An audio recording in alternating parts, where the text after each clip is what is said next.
You'll never walk alone here at the Sports Theater Cage. Welcome to the second to last episode of You'll Never Walk Alone with GM, who's replacing Peasy as producer. The Eagle's still in his nest. And Simone Dashing, who's replacing Vince Nardone, who replaced Terry Tam.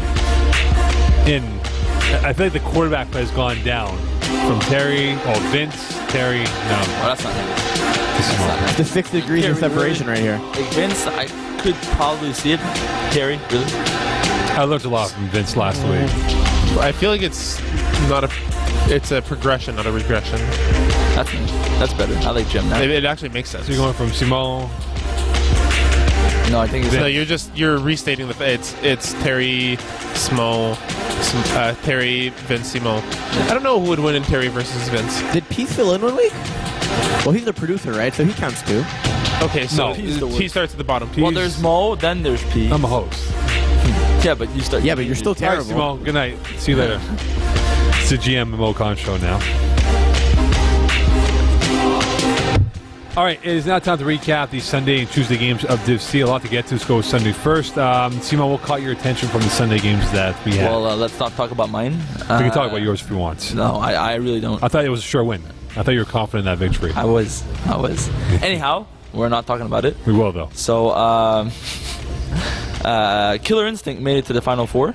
That caught my eye first. You wrote them off all season long, saying they sucked. We'll get to the Tuesday games after. Let's go Sunday first here. We'll go day by day. They won on Sunday. Yeah. And then they won on Tuesday. So I'm recapping their games. They won twice. We'll go Sunday first and Tuesday after.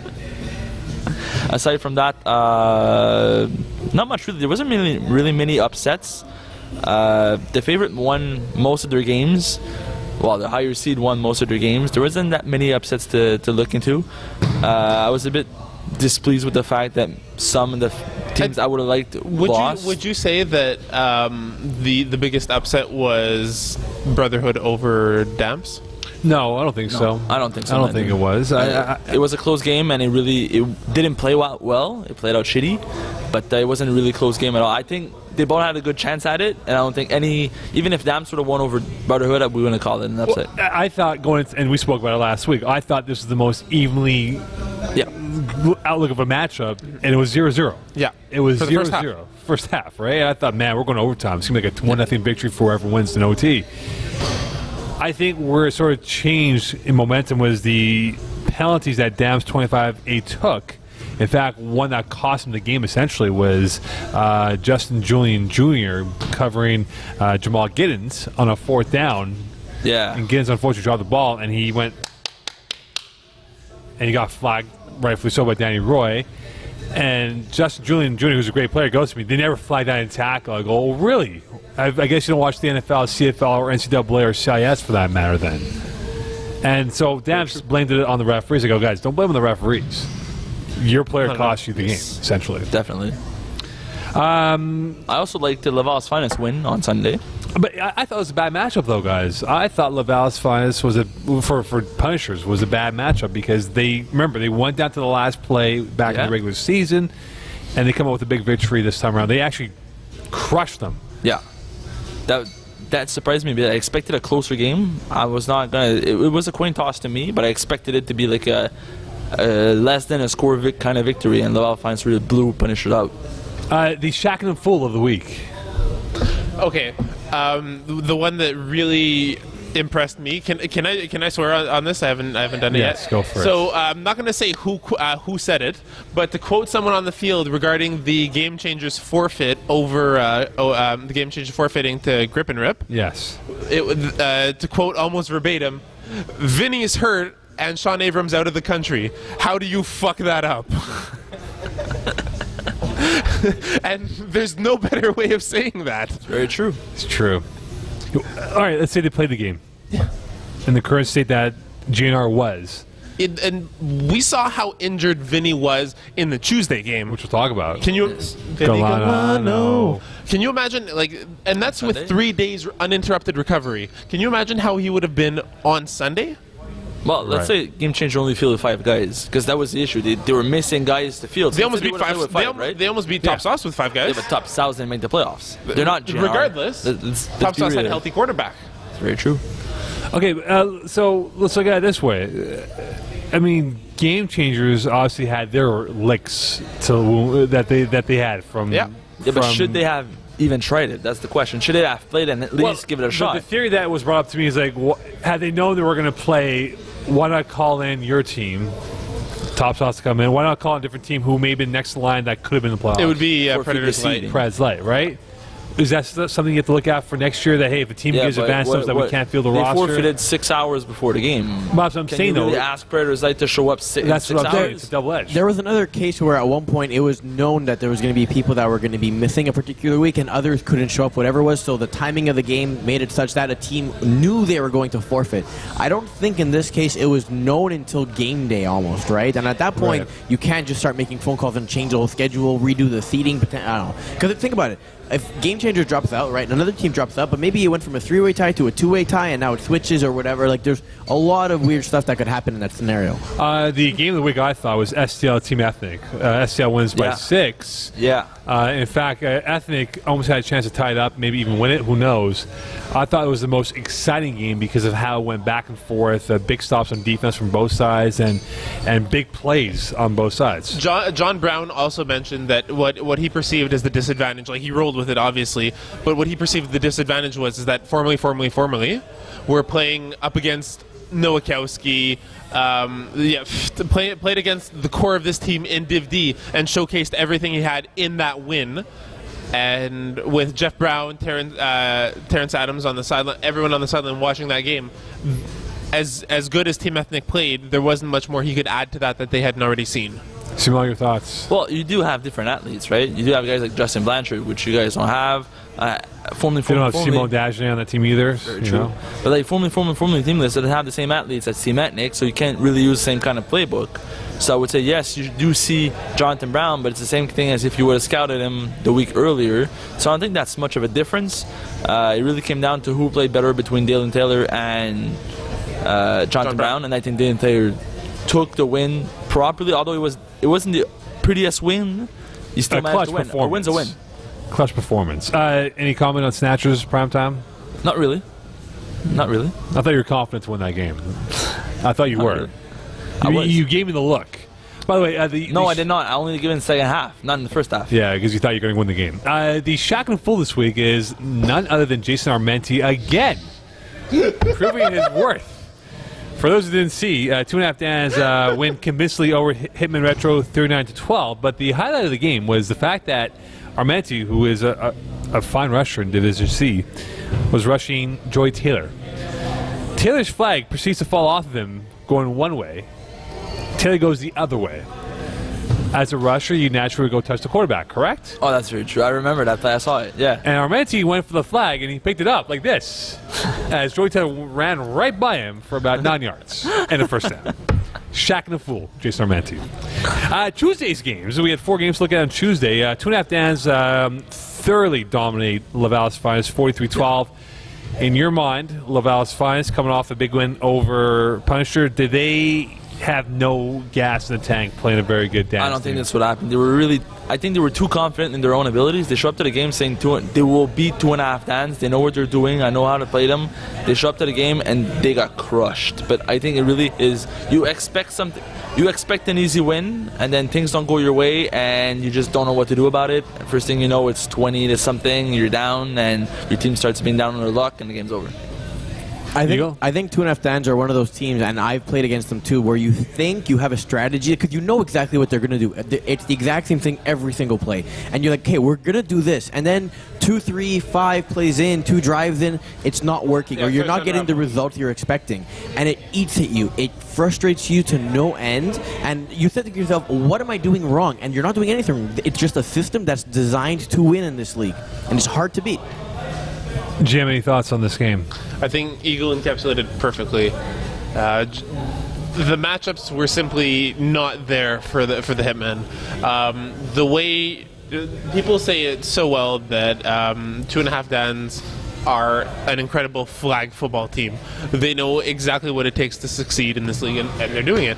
And it takes a very, very disciplined defense to stop it. And it wasn't Hitman Retros.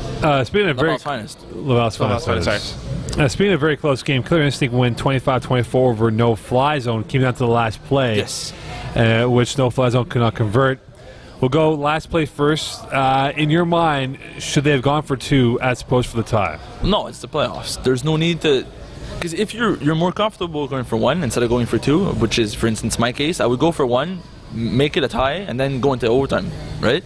If it's the normal season, you don't go for a tie. Nobody wants 1 point. But if it's in the playoffs and going for 2, you have, let's say, a 20% chance of going for 2, but a 50% chance of going for 1. You go for 1, and then you provoke overtime, and then anything could happen in overtime. I like that. I like that logic as well. I saw the game firsthand. It just felt like Killer Instinct, you know what, they took their punches, and then like Balboa did in Rocky 1, 2, 3, and 4, and 5, came out with a knockout punch when they needed to. And Doesn't it? they're not a pretty team. It's not certain in Rocky 3 that he. No, it isn't. But look, Killer It's what Instinct, they do. You have to give it credit to them. It's what they do. they're not pretty, but they get it done. They slow down the pace Yeah. so you don't get 7 or 8 shots at them, and they'll make a stop at some point on defense, and their offense doesn't create that many turnovers. No. Spano doesn't throw that many interceptions. Surprisingly, the most interceptions he threw. Also, I am a non-fact checker, so I could be wrong, but He's had a couple of 3 INT Yeah, days. he in the game where they washed the Longhorns. Yeah. The game where they washed the Longhorns, he had 2 interceptions in 2 consecutive drives, and it was almost unheard of to see him throw like that. But in your mind, though, guys, the amount of talent No Fly Zone, whether it's the Latin Hustle, Eddie Martinez, whether it is Sven Sanders, we can go through the list of guys that they have. Mm-hmm. Did the quarterback play hurt them at the most inopportune time of the season? Well, they have Bashar. He won championships before. He didn't look confident, though. He hasn't looked confident all Not look season long. confident. It seems almost as if Matt Bashara seems to have hit a ceiling at quarterbacking right now. So he does well, but it's everything we've already seen before. There's nothing more that Bashara has been offering that he didn't do in the past against Brocasian in the finals and the years before that as well with MMM. And on the other hand, you had Corey Wawaski, throws a great ball, but whose reads just aren't there and aren't developing yet. I was a big proponent of putting Rich Humes in. I seem to be the minority here. No, I would agree with that. I saw Rich Humes play for No Fly Zone and did really well. STL wins 39-18 over Primetime. A very convincing win by STL. Coming off a close victory over Team A, I think it seemed like they found their stride. The offense was clicking. In fact, Dylan Taylor at one point had a perfect game, no incompletions. I believe he ended up with 2 or 3 in total. This blows my mind considering how poor they did against Snatchers. Because it was me, right? I almost lost complete faith in that team. No, but Dylan Taylor is a streaky guy. If he starts off well, he's going to play well, and when he's doing well, he's doing really well. STL were absolutely dominant in that game. You could even see it in Primetime's body language. They knew that the game was slipping from them as the game went on, and Dylan Taylor just took complete control of that game. Speaking of complete control, GNR wins 42-27 over Brotherhood, but that's not the story of the scoreline, that being the storyline. It's the fact that Vinny Galano looked like a model before the game and afterwards looked like a beat-up boxer. The man went through high hell and water to get this victory. Are you on like a Stallone kick? Like last podcast you were talking about First Blood Rambo. Now we're going to Rocky. Yeah, maybe we'll talk about Demolition Man. Yeah, there you go. Look, he was in pain throughout the game. Unfortunately, and unintentional by Omar Jackson. Took a shot to his nose, started bleeding profusely. Has put gauze in his in his nostril. Pardon my language. It was great. But this game had momentum all over this. In fact, it switched from GNR to Brotherhood back to GNR. And for those who don't know, GNR was up by 2 scores at the 1-yard line of Brotherhood's territory. And Vinny Galano makes a quick pass out to his snapper, and Kwesi Gordon from his snapper position picks it off, from the center rusher position, picks it off and goes down the field for a touchdown. Down by 6, ensuing drive. Galano throws an INT. Next thing you know, Brotherhood's about to score. Picked off by Vinny Galano. He gets punched in the nose, and it seemed like momentum just did not come back in favor for Brotherhood. They had a shot to come back. Vinny made a good play on defense. we could debate it was not really a great pass from Harry, but still, Vinny had to take control back of the game, and he did. And from that point on, GNR just kept going, kept streaming, and Brotherhood had no hopes left. I thought Brotherhood left plays on the field. Jamal Ginnens, if he plays, does he make the difference in this matchup? Yes. I don't know. But what about because you lose Kwesi Gordon-Mall in that sense, in that situation. Right. Who's the better rusher against Vinny? Kwesi, or you have Jamal as a corner? But the problem is, though, guys, that I'll bring up to counter your point, Simon, is that Kwesi might be a better rusher, 100%. We don't get the pick six, right? But Jamal Ginnens provides that extra weapon on offense for Jamie Harry, who, again, slow start, and look what happened. They were in trail for pretty much the entire game. Yeah, but then you have to tell yourself, does that give Vinny Golano the option to run? I mean, granted, he was hurt, so maybe he wouldn't have done it, but does that change the momentum? Ran for about 40 yards. Yeah, so that changed the momentum, does that change the playbook that's available to them? Does that turn it into a shootout at that point, and you're relying on Jamal Ginnens to basically make plays on defense? Because it's a different game at that point, you know? The reason why they had Kwesi rush is to try and contain Vinny. It's a what-if, right? But for GNR, they moved through with a battered and bruised quarterback, and we'll talk about it next segment here. Coming up next, we'll go over the Final Four with GM and Simon and the health of the quarterbacks, whether it is Vinny Golano or even another quarterback who may not be healthy. Find out who here on You'll Never Walk Alone. Calling the Audible has been brought to you by the English Montreal School Board's DEAL program. Distance education for all learners will allow you to obtain your high school diploma or prerequisites for SAGEP or vocational studies from the comfort of your own home. It's never too late to go back to school. Learn anywhere at your own pace and get your diploma. Call 514-788-5937 for information or visit www.distanted.ca for more details. And You'll Never Walk Alone here with GM, Eagle, Simon, and yours truly, Mokan. Simon is replacing Vinny, who replaced Terry, who will be back next week for the press conference. It is now time to preview the Final Four here in the lovely Sportiera Cage in lovely eastern downtown northern Laval. We're in Laval. Where are we? Someone thought we were in Laval last week.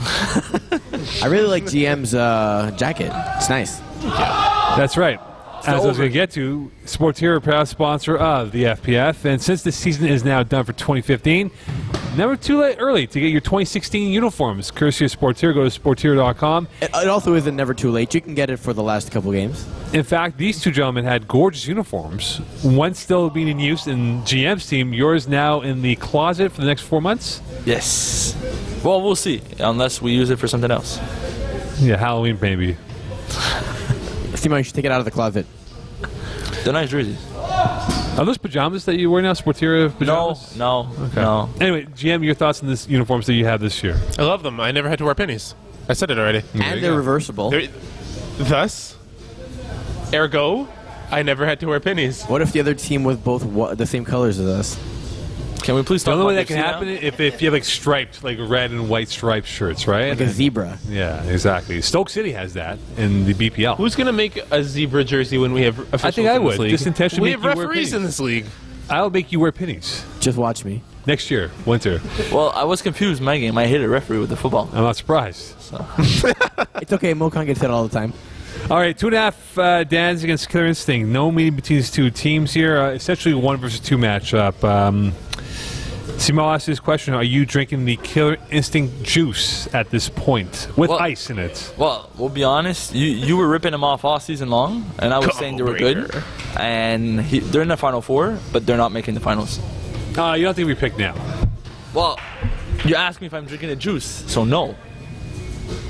But even if Joey Taylor's not 100%, their Killer Instinct's gonna get frustrated, and I'm saying there's gonna be a few flags that are not gonna go their way.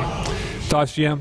It's difficult as a non-fact checker for Killer Instinct, but honestly, it does come down to the health of Joey Taylor. I know you said regardless it's going to frustrate them. I don't agree. I think it's only going to frustrate them if Joey Taylor is at his 100%. If he's not, it's definitely going to swing the momentum in the favor of Killer Instinct. Okay, so how concerned should we be for Joey Taylor's injury? I think it is a concern because he was holding his arm after he was in that case, out. this is a storyline then. He finished the game as a receiver, now as a quarterback. Yeah. Oh. This is the storyline then now. Do you use Eric Maiorino, who's the quarterback of the Divty farm team, or do you put in Matt Rupsick? Rupsick, I believe, was 1 for 3 in mop-up duty. You do not put in... Well, No, I don't say you put in Eric because Killer Instinct's going to eat him alive. Yeah. So then your other option is Matt Repsick or Joey Taylor is healthy, and he'll play. Okay. Fair. That's where it goes. So you're the defense for Killer Instinct. How do you prep for this frenetic offense? Forget everything you know about football. I disagree. If you play good press man coverage, you can bully him around a little bit enough so they can't run their routes properly. Next thing you know, you end up with a pick in your hands. I thought Laval's Finance never adjusted. Like, they were like, hey, let's adjust. They never adjusted to what they saw by the Dans on Tuesday night, and it cost them. It's what you have to do. You need to have a brilliant defensive captain that can adjust properly, and it's what Killer Instinct has. And you need a It's what they consistent do rush. Because Ben Joseph and Osman do it really well. They right, so- adjust properly, they know what they're doing, and it works for them. So Stefan Osman, for those who don't know who he is, how important is he in this game? Because he's had an influence so far in the Killer Instinct's first 2 playoff wins so far. Huge. Leader, former CIS athlete, Division A Finals MVP. He's their best The player. Mercenaries Goodfellas game, he was absolutely The infamous paramount in bird that. Yeah, salute? absolutely. Oh, I remember. But even just coming down with that touchdown to bring the game out of reach. He's huge. Okay, for Osman, though, he plays in the middle of the defense, the middle linebacker. No, he plays halfback. He plays all over the field, though. Okay, yeah. But do you move him around, though? Because, look, we know how the 2.5 dance offense is. They roll out, short pass, the snapper, or deep ball here. What do you do with a guy like him, though? Do you make him very flexible in this situation? He's got to be very fluid. He's got to follow that play as it develops. Well, I think he's going to call himself out because he calls the plays, right? So he's going to adjust properly. I think his DBs are good enough that he doesn't need to be all over the place, but he's going to be anyways because he's going to follow Joey Taylor around. So if Joey Taylor is indeed banged up, does this game fall on, say, Danny McPhee to be a safety valve for him if he does play and doesn't have that strength in his arm to make the deep ball throws? Does he ever? Well, he's gone deep. I mean, he's gone deep a few times. Like it's like he sets up the short pass for that deep ball for that kill shot that he needs, and it killed Laval's Finance on Tuesday. So is McPhee that guy as being a safety valve for them? If that deep ball is not there, Yeah. yeah, that's fair because he is the center. He's oftentimes the first read, the easiest player to really have that dump off pass to. So if, for example, the hook and go or the fly to Danny Elward isn't there, McPhee is definitely your option. Simone, your thoughts? I think it's going to come down to the slot backs instead of the center. If the slot that overfloods on top of the slants, they run it a lot with somebody crossing over the field, and then Joey Taylor buys time for him to get to the other sideline, and they hit him instead of hitting the receivers on that proper side. I think it's going to come down to whoever crosses the field and overfloods instead of the center buying time underneath, because they're going to read the center, and if they shut down Danny McPhee, which I expect, they're going to need someone else to come up big. All right, so which Killer Instinct receiver needs to step up because they don't really have a go-to guy. We spoke about this last week, but who's that guy this week? Who tore apart NFC? It was Antony, the center. Okay, look, Marquise Pouncey's not going to be the X factor. Well, he had 50% of the catches. But that's the thing. That's a safety valve throw, though. Yeah, So it worked. But That guy, you can't deflect that guy. Okay, which guy is outside of the snapper role? Okay, if you take the snapper out of the discussion, then yes, it has to be either Stanway or Osman. Gordon Stanway for sure. Stanway's got to be key. I think it's Stanway. He's got the size. Yeah. Div 2, phenomenal athlete. He's come up big for them in seasons past. He's without a doubt the player to go to. The points of the turnover punt battle.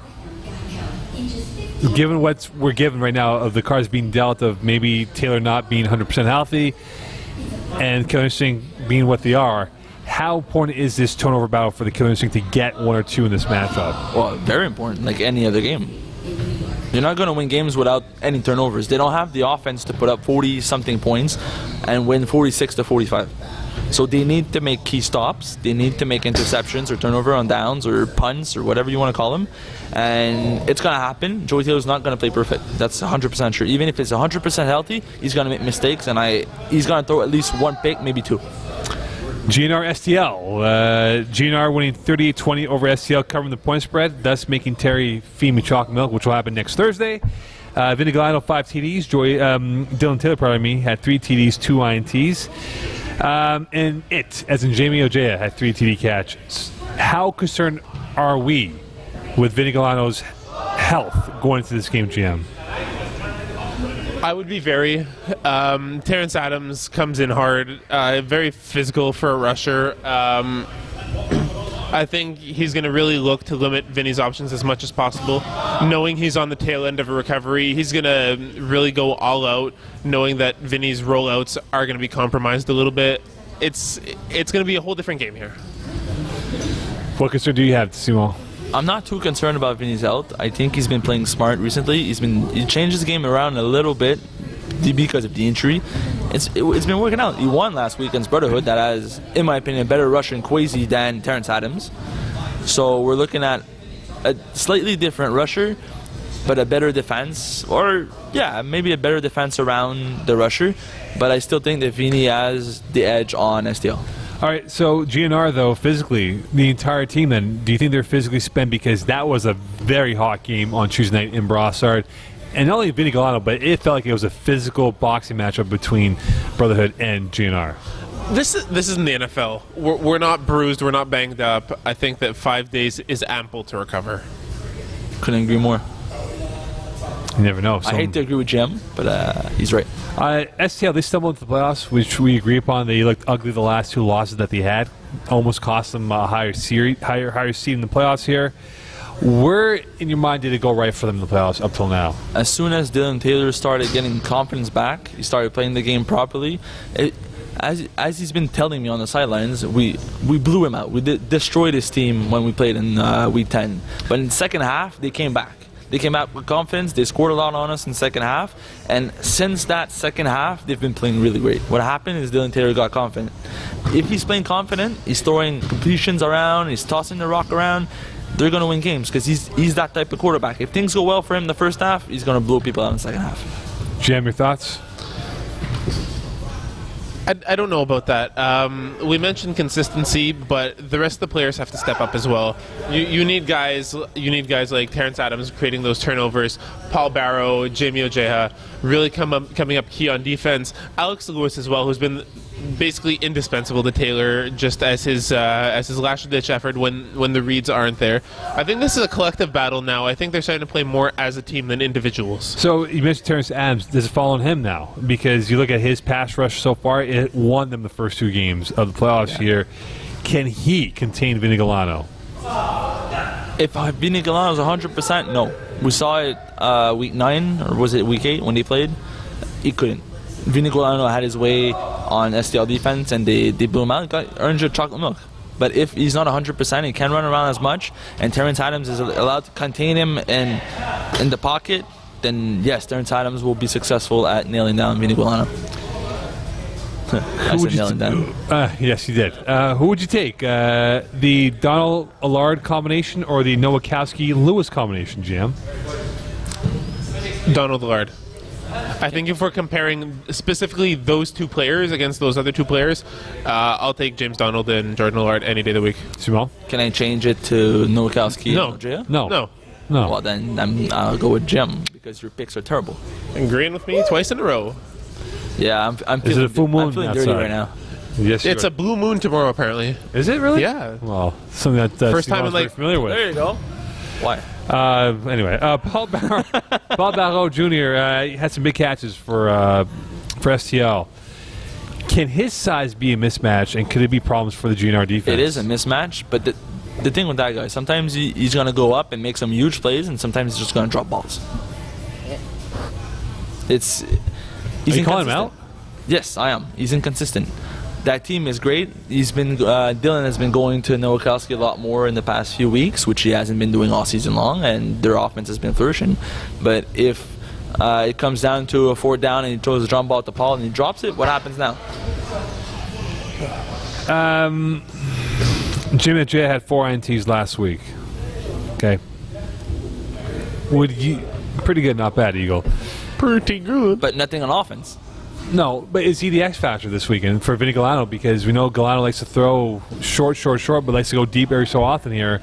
Does he test Jamie Ojeha at all in this football game? Yeah, I think he's absolutely going to test him. I think Vinny's going to call routes where it forces Jamie to choose between 2 receivers. And it's going to be up to Jamie to make that right choice and come up with those plays. Does this game have the feel of first 1 to 40 wins? Yes, because I don't think that Taylor's going to put up 40 points on GNR. Whereas if GNR puts up 40 points, he's going to win. If Vini puts up 40 points for GNR, they'll win. I think you need to start asking me these questions first again, because I liked answering that answer and not having to agree with Simo. 3 for 3. All right, picks of the week. First game, 2.5 Dans, Killer Instinct, 7.5 points for Dans. Who do you have? I have Dans, but they're not covering the points. GM? Same. Agreed. GNR STL, 5.5 points for GNR. Give me GNR with the points. I'm not. Why am I even here? Yes, I'll take GNR with the points. Your spreads suck. GNR will cover the spread. What about double the spread? What about the Dans? So you haven't told us the picks for Dans. Who made these stories then? Reno, Nevada did. Clearly not Reno Vegas. were going to be out a lot of money. What about the Dans? You didn't say your That's picks what for Reno. the Dans. Dans, I agree with you guys. The Dans. They're not covering the points? No. What did you learn in today's episode? On the Audible has been I learned if I just ask for a sip of water from Simo, I get to have the whole bottle afterwards. You kept Eagle? I learned that Simo is actually pretty good at this. Simo? I learned that this is a lot easier than it looks. I learned that Simo is much more effective as an analyst than as a quarterback. Like Todd Blackledge is as an ESPN analyst. I only wish we could say the same for you, Mo. Good morning, London. Thanks, you.